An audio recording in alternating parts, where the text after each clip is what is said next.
বিচারের দিনের আগেই কবরে কেন শাস্তি দেওয়া হবে? ফলাফল তো ঘোষণা হওয়ার কথা কেয়ামতের দিন।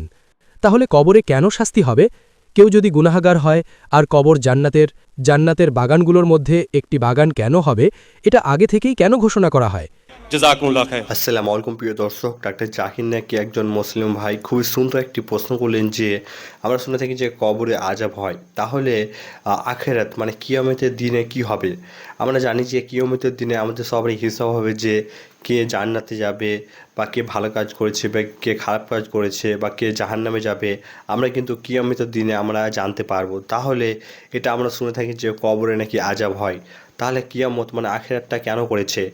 তো একটা চাকরি নেক্সে ভাইয়ের প্রশ্ন শুনে কিন্তু একটু ঘাবড়ে গেছিলেন যে তাকে কি উত্তর দিবেন। তো মার্শাল্লাহ একটা চাকরি কিন্তু শেষমেশে খুবই যুক্তির সাথে উত্তরটি দিবেন। খুবই গুরুত্বপূর্ণ একটি কিন্তু প্রশ্ন একটি চাকরি নায়ককে সে মুসলিম ভাইটি করেছেন। তো বিশেষ করে মুসলিম ভাইরা কিন্তু ভিডিওটিকে আপনার এড়িয়ে যাবেন না, খুবই খুবই গুরুত্বপূর্ণ হতে যাচ্ছে এই ভিডিওটি।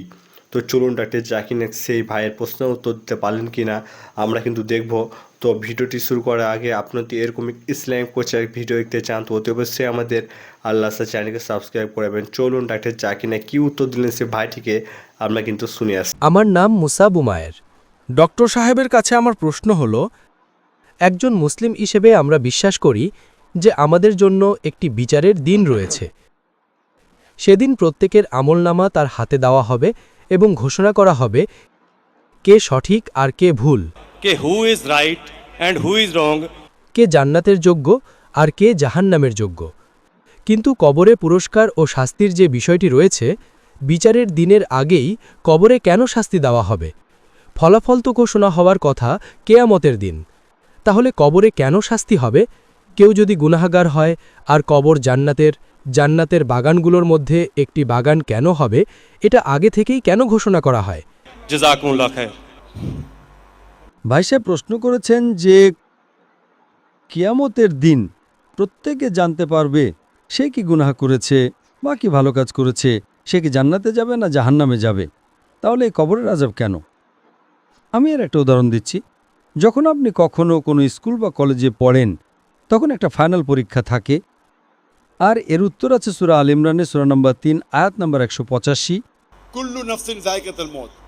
প্রত্যেক প্রাণীকে মৃত্যুর স্বাদ গ্রহণ করতে হবে। চূড়ান্ত প্রতিদান, যেই চূড়ান্ত প্রতিদান সেটা দেওয়া হবে কিয়ামতের দিন, বিচারের দিনে।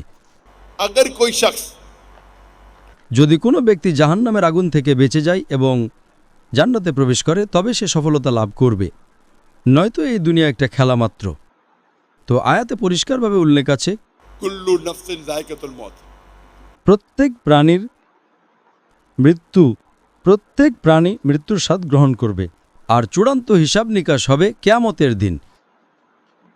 আর যে মানুষ জাহান্নামের আগুন থেকে বাঁচবে এবং জান্নাতে যাবে সে সফলতা পাবে, নয়তো এই দুনিয়া একটা খেলা মাত্র। তার মানে সম্পূর্ণ চূড়ান্ত হিসাব নিকাশ হবে আখেরাতে।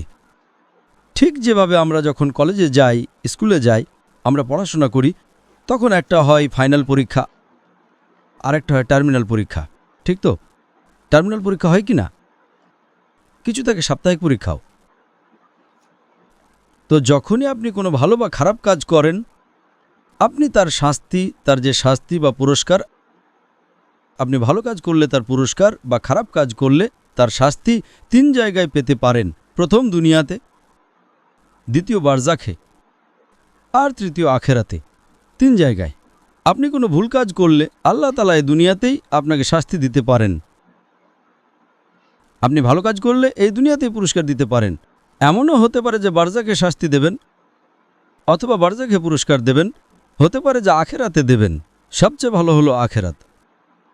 তো আপনি যা কিছুই ভুল করেন সেটার যোগফল করলে তার শাস্তি দুনিয়া, কবর আর আখেরাত মিলিয়ে দেখলে মোট হিসাব সঠিক থাকবে। टोटल सही रहेंगे। আপনি যে কোনো ভালো কাজ করবেন তার পুরস্কার দুনিয়াতে মিলতে পারে, आखिरत में, कब्र में और आखिरत में। এই কারণে আল্লাহ রসুল সাল্লাল্লাহু আলাইহি সাল্লাম বলেন যে অমুসলিমরা আছে,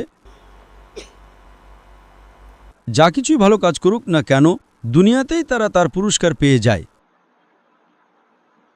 একজন মুশরিক যে শিরক করে সে জান্নাতে যাবে না।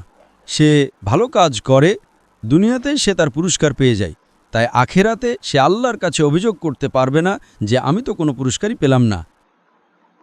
উদাহরণস্বরূপ মাদার টেরেসা, সে বড় বড় অনেক পুরস্কার পেয়েছে, ভালো কাজ করেছে। তো আখেরাতে আল্লাহ তাআলা বলবেন তুমি ভালো কাজ করেছ, তুমি খ্যাতি পেয়ে গেছো, তুমি তোমার পুরো পুরস্কার দুনিয়াতে পেয়ে গেছো। যে ভুল কাজ করেছে হতে পারে তার একটু শাস্তি এখানে নাও পেতে পারে। या नहीं भी मिले। কত মানুষ আছে যারা অনেক বড় বড় চোরা কারবারি, ডাকাত, দুনিয়াতে তারা খুব আরামায়েশে জীবন কাটায়। আল্লাহ তাআলা বলেন চলো তোমাকে এখানে শাস্তি দেব না, কবরে দেব এবং আখেরাতে দেব, অথবা শুধু আখেরাতে দেব। তো সে মনে করে আরে আমি তো অনেক বড় কিছু করে ফেলেছি, गलत काम किया, मुशरिक है, ডাকাতি করেছে, মানুষ খুন করেছে, দুনিয়াতে সে কোনো শাস্তিই পায়নি। पनिशमेंट मिली। पनिशमेंट मिल सकती है कब्र में और आखिरत में।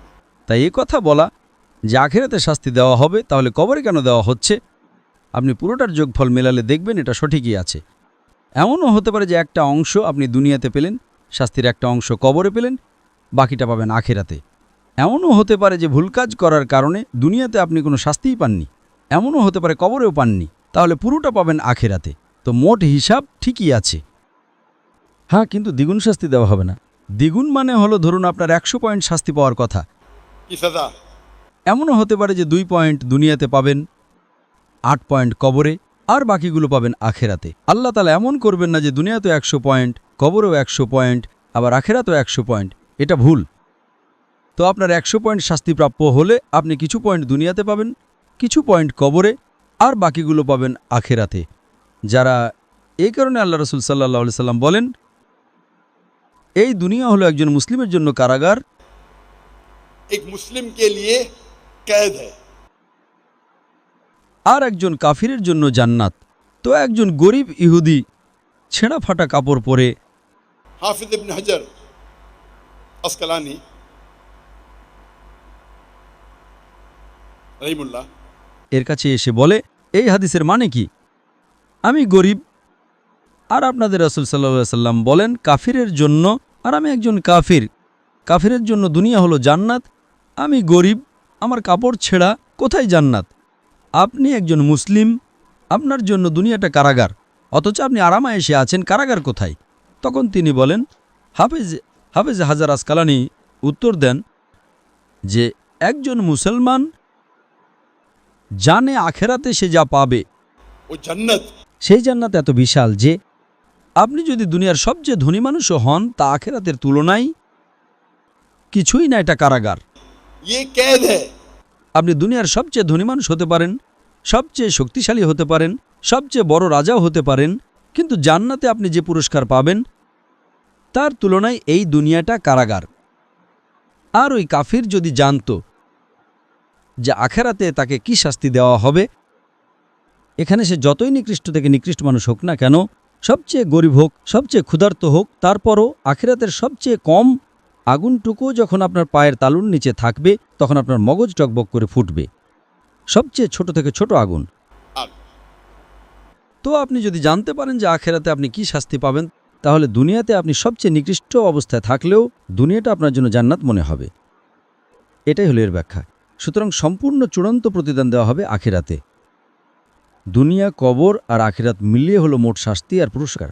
होप नाम से जरूर। প্রিয় দর্শক, আপনারা শুনলেন সেই মুসলিম ভাইটি ডাক্তার জাকির নাকি প্রশ্ন করেছিলেন যে কবরে যদি আযাব হয় তাহলে আখিরাতের দিনে মানে কিয়ামতের মাঠে কি হবে।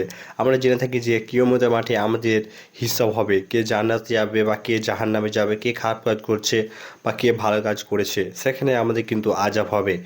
তো আমরা শুনে থাকি যে কবরে নাকি আযাব হয়। তো কোনটি সত্যি বা কোনটি মিথ্যা, তো ডাক্তার জাকির নাক মাশাআল্লাহ খুবই সুন্দরভাবে কিন্তু বুঝিয়ে দিলেন। ডাক্তার জাকির নাকের কাছে ভাইটি প্রশ্ন করেছিলেন। তো প্রিয় দর্শক, ভিডিওটি আপনাকে কেমন লাগলো তো অবশ্যই কিন্তু কমেন্ট বক্সে কমেন্ট করে জানিয়ে যাবেন। আমরা এই চ্যানেলে কিন্তু নিয়মিত ইসলামিক শিক্ষামূলক ভিডিও আপলোড করে থাকি। তো এই ভিডিওগুলো দেখলে কিন্তু আপনার ইসলামের প্রতি ঈমান জেগে যাবে। হ্যাঁ প্রিয় দর্শক, তো অতি অবশ্যই মুসলিম ভাইরা কিন্তু এই ভিডিওটিকে অতি অবশ্যই শেয়ার করে দিবেন সে ভাইদেরকে। তো এরকম নিত্য নতুন ভিডিও পেতে হলে সবার আগে কিন্তু আমাদের চ্যানেলটিকে সাবস্ক্রাইব করতে হবে। ভিডিওটিকে আপনারা বেশি বেশি শেয়ার করে দিবেন, আমাদের মা বোনদেরকে দেখার সুযোগ করে দিবেন। তো দেখা হবে নতুন একটি ভিডিওর সাথে।